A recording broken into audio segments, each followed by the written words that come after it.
Good morning, dear students. Dear students, today I am going to discuss about our next topic, that is propagation of sound.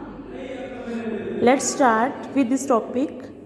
Unlike the earth, the moon has no atmosphere. Even if a loud explosion were to take place at any point on the moon, it would not be heard even at nearby points y. जैसे हमारे अर्थ पे हम एक दूसरे के sound को clearly सुन सकते हैं, वैसे मून में नहीं है. ठीक है, अगर मून में कोई भी स्पीक करता है तो जो है उसकी आवाज़ एक दूसरे को सुनाई नहीं देती. ठीक है, जो अर्थ का जो एटमॉस्फेयर है वो कहाँ तक है, उसकी हाइट नियर बाय 200 किलोमीटर से भी ऊपर.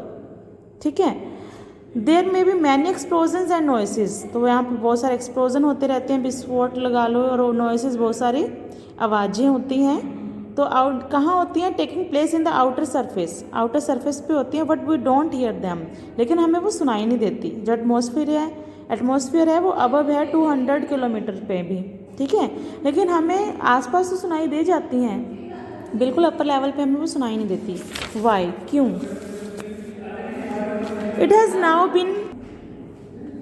तो इनसे हमें ये जो है वो होता है, एस्टेब्लिश्ड होता है कि साउंड को मीडियम की ज़रूरत होती है प्रोपेगेशन के लिए. एक जगह से दूसरे जगह जाने के लिए साउंड को भी प्रोपेगेशन जो करती है, साउंड जाती है, उसको मीडियम की ज़रूरत होती है. ठीक है, it can propagate through vacuum. ये वैक्यूम में प्रोपेगेट नहीं कर पाती, ये वहीं होएगी जहाँ पे मीडियम होगा उसको प्रोपेगेट करवाने के लिए. तो जो साउंड है उसको प्रोपेगेशन तभी होगी जब कोई मीडियम मिलेगा उसको. ठीक है, तो 3 स्टेट्स ऑफ मैटर हैं, सॉलिड, लिक्विड एंड गैस. हमारे चारों तरफ जो मटेरियल्स हैं वो 3 जो हैं उसके जो टाइप ज़रूर हैं, चाहे या तो वो सॉलिड होएगी या लिक्विड होएगी, चाहे वो गैस होएगी. ठीक है, तो वो फैक्ट है कि ज़्यादा साउंड प्रोपेगेट किस में करती है, तो वो मटेरियल के ऊपर डिपेंड करता है. ठीक है, जैसे कि एक्टिविटी एक आपको बताएगी, आपने इसको अच्छी तरह रीड करना है. इस एक्टिविटी में देखो एक जार दिया गया है जिसमें कि एयर है. ठीक है, जब ये स्ट्राइक करेगा इसके साथ तो इस जार में एक क्या लगाई गई है, एक बेल भी लगाई गई है. ठीक है, जैसे हम उस जार को वाइब्रेट करेंगे तो क्या करेगी, वो जो बेल है वो भी वाइब्रेट करेगी और वो क्या होएगी, रिंग करेगी, बेल बजेगी. ठीक है, जो नेक है, ये कॉर्क जो लगी हुई है ये इसके साथ अटैच की गई है, इसकी जो नेक है इस जार की उसके साथ. तो यहाँ पे एक बेल है, तो ये जब ये शेक होएगी तो साथ में जो बेल शेक होएगी, जिससे कि वो क्या होएगी, हमें उसकी साउंड सुनाई देगी. अब दूसरे जार में क्या डिफरेंस कर दिया, यहाँ एयर नहीं है, इसमें एयर है, यहाँ एयर क्या है, नहीं है. तो एयर ना होने की वजह से जो साउंड है हमें वो सुनाई नहीं देगी. तो इस एक्टिविटी को पढ़ के आपको पता चलेगा कि प्रोपेगेशन के लिए मीडियम की ज़रूरत है. ठीक है, means we could hear the sound of the bell. इसमें क्या होगी, एक्टिविटी में साउंड जो है बेल की सुनाई देगी when the air was there, जब एयर उसमें होएगी. Therefore conclude that sound can travel through gases. तो इससे हमें ये भी कंक्लूजन मिलती है कि जो साउंड है, ठीक है, वो प्रोपेगेट करती है गैसेस के थ्रू भी, लिक्विड्स के थ्रू भी एंड सॉलिड्स के थ्रू भी. ठीक है, what about liquids and solids. अब गैसेस के बारे में हमने यहाँ स्टडी किया. ठीक है, कि गैस में से प्रोपेगेट करती है, लेकिन सॉलिड और लिक्विड के बारे में क्या कह सकते हैं हम. ठीक है, सॉलिड में भी जो है, सॉलिड और लिक्विड भी ऐसे मीडियम है जिससे कि जो साउंड है वो प्रोपेगेट करती है. जो सॉलिड है उनमें साउंड क्या है, फास्टर प्रोपेगेट करती है then liquids and then gases. सबसे ज़्यादा प्रोपेगेशन होगी सॉलिड में, देन लिक्विड में, देन गैसेस में. ठीक है, जैसे एक्टिविटी 7 दी गई है, यहाँ पे एक वाटर का टब है, इसमें जो है 2 पीसेस ले लिए स्टोन्स के, उनको आपस में क्या किया, स्ट्राइक किया. ठीक है, तो जो दूसरा फ्रेंड है उसने इस टब के साथ अपने ईयर लगा लिए.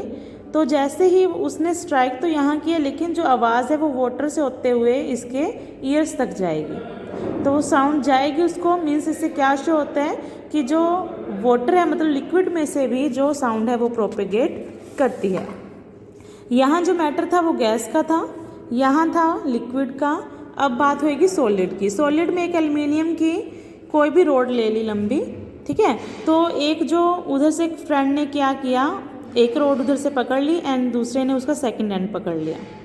उसने क्या किया, जो फर्स्ट फ्रेंड था उसको स्ट्राइक किया किसी मेटल ऑब्जेक्ट से, मतलब किसी हार्ड ऑब्जेक्ट से स्ट्राइक किया, तो वो आवाज़ कहाँ तक पहुँची, आप वैसे भी घर पे करके देखिएगा तो भी आपको सुनाई देगी। कोई स्ट्राइक करेगा तो उस कान से उसको क्या जल्दी सुनाई देगी आवाज़, और पूरी शार्पली सुनाई देगी।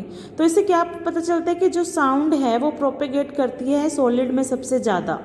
तीनों केसेस थे, सबसे ज़्यादा तुम्हें इसमें सुनाई देगा, उससे कम लिक्विड में, और बिल्कुल कम जो है गैसेस में। और जहाँ पे कोई भी मीडियम नहीं होगा प्रोपेगेशन के लिए वहाँ साउंड नहीं सुनाई देगी।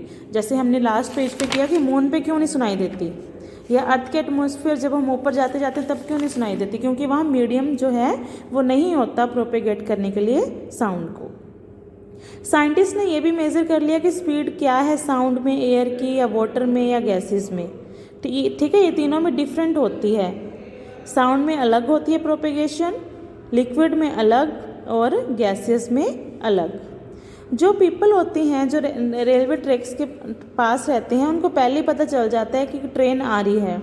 कैसे पता चलता है, ट्रेन तो बहुत दूर होगी लेकिन अगर हम उस रेलवे ट्रैक के ऊपर अपने कान लगा के देखें तो तुम्हें आवाज़ सुनाई देगी जो है ट्रेन की उसकी, क्योंकि सॉलिड है वो, जो रेलवे ट्रैक है वो सॉलिड है। और अभी हमने किया कि सॉलिड में जो साउंड की प्रोपेगेशन है वो सबसे ज़्यादा होती है। तो अभी तक गाड़ी पहुंची नहीं है, लेकिन हम अगर उसमें ईयर लगा के सुनेंगे तो पता चल जाएगा कि गाड़ी आ रही है। ठीक है, तो ये मेजरमेंट से हमें पता चलता है कि speed of sound in solid is more than in liquids, it is least for the gases. The speed of sound in solid is greater than its speed in liquids. सबसे ज़्यादा जो है प्रोपेगेशन सॉलिड में, then liquids में, then in gases में। सबसे ज़्यादा solid में, सबसे कम गैसेस में। Then in turn is greater than its speed in gases. Okay, next, light propagates faster than sound. हमने साउंड के बारे में तो कर लिया कि साउंड सबसे ज़्यादा सॉलिड में ट्रैवल करती है, after the liquid and after that gas. लेकिन जो लाइट है वो प्रोपेगेट करती है साउंड से भी ज़्यादा, मतलब साउंड से भी फास्टर करती है वो।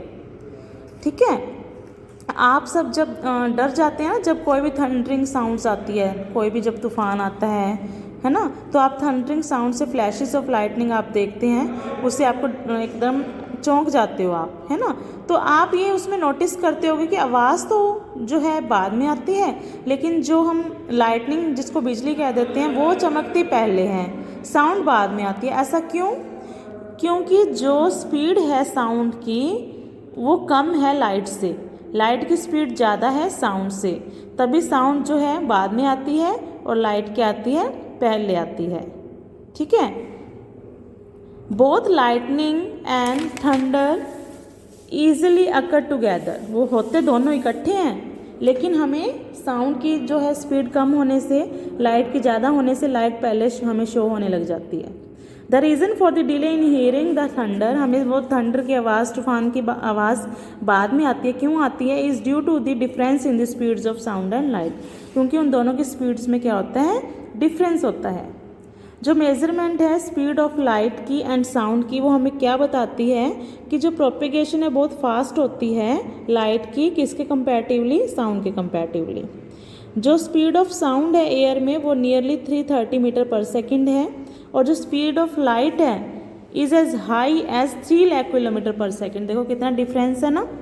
दस propagate nearly 1,000,000 times faster than the sound, तो वो 1,000,000 टाइम्स, मतलब जितनी साउंड है उससे भी मिलियन गुना फास्ट चलती है साउंड से लाइट। इसलिए हमें पहले क्या सुनाई देती है, पहले क्या दिखाई देती है, लाइट, बाद में क्या सुनाई देती है, उसकी आवाज़। ठीक है, we therefore hear the thunder a little later after seeing the flash of light, इसलिए हमें लाइट पहले दिखाई देती है और जो है साउंड हमें बाद में सुनाई देती है। ठीक है, तो ये था आपका टॉपिक प्रोपेगेशन ऑफ साउंड। इसकी एक्टिविटीज़ फर्स्टली पहले गैसेस में, देन लिक्विड्स में, देन सॉलिड्स में, देन डिफरेंस क्या है कि किस में ज़्यादा होती है, then light propagates faster than sound. Okay, अच्छी तरह आपने वॉच करना है एंड अंडरस्टैंड करना है। Thank you.